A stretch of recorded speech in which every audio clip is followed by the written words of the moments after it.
Bum-ba-da-dum.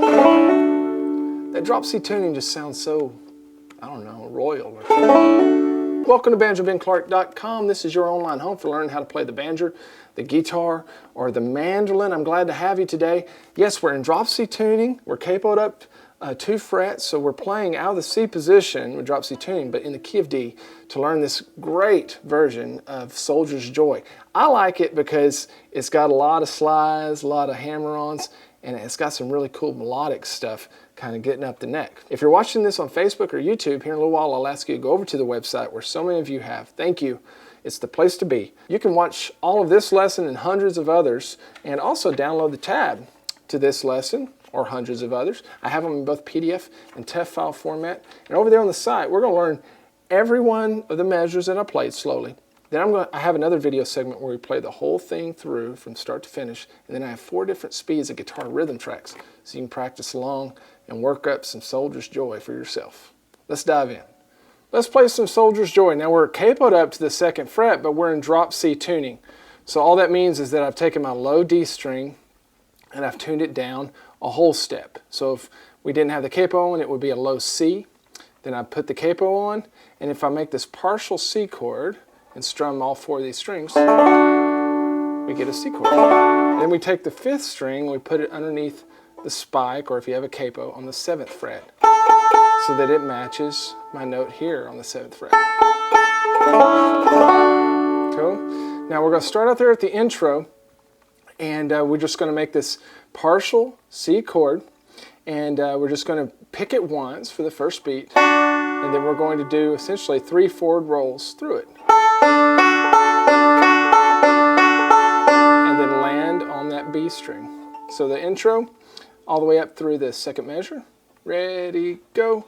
1 and 2 and 3 and 4 and 1 and 2 and 3 and 4 and... Okay, now we're about to get into the first A part, and this is a typical fiddle tune, so it has A, A, B, B, 4 sections. Each one of those sections is 8 measures apiece.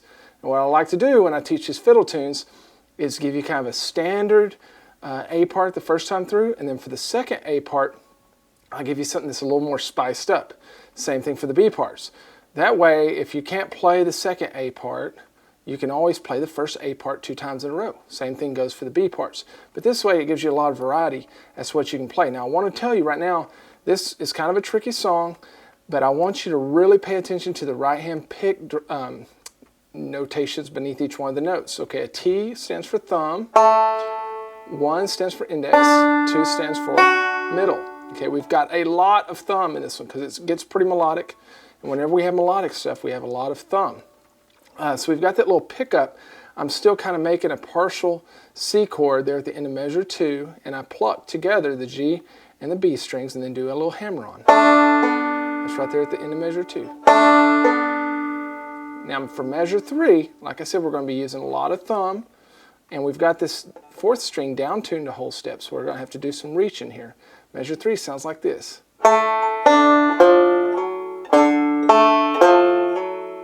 Okay, so I'll release off that 1st fret after I play it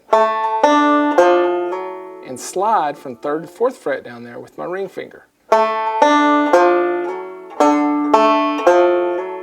Cool. And then we're going to go into measure 4. It's essentially a forward roll, but we need to hammer, excuse me, but we need to hammer to the 2nd fret before we go. So it starts off with that hammer on.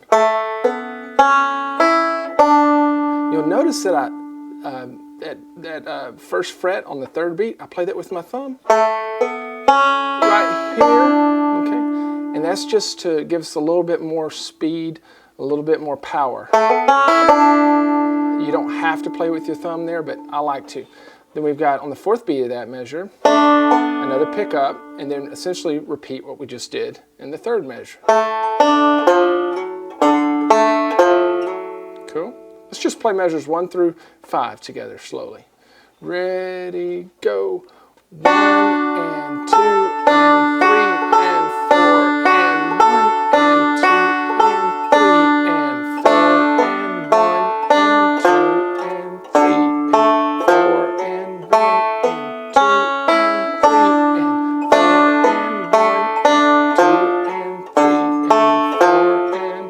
good. Now we're getting into measure 6. The chord changes. I've got G chord written up there because that's what you would be playing on guitar if you had a capo on the 2nd fret.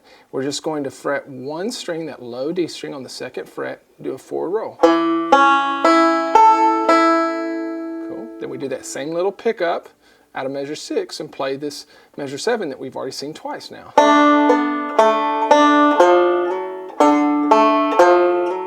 Same thing in measure 8 that we've already seen. But this time we're going to wrap it up a little bit differently, and we're going to get melodic here. The 4th beat in measure 8 starts here on that 1st fret, and then I want you to jump up and with your middle finger, measure 9, play the 5th fret on the B string, and go ahead and place your index finger beneath it on the 5th fret of the G string, and just leave them there. And measure 9 sounds like this.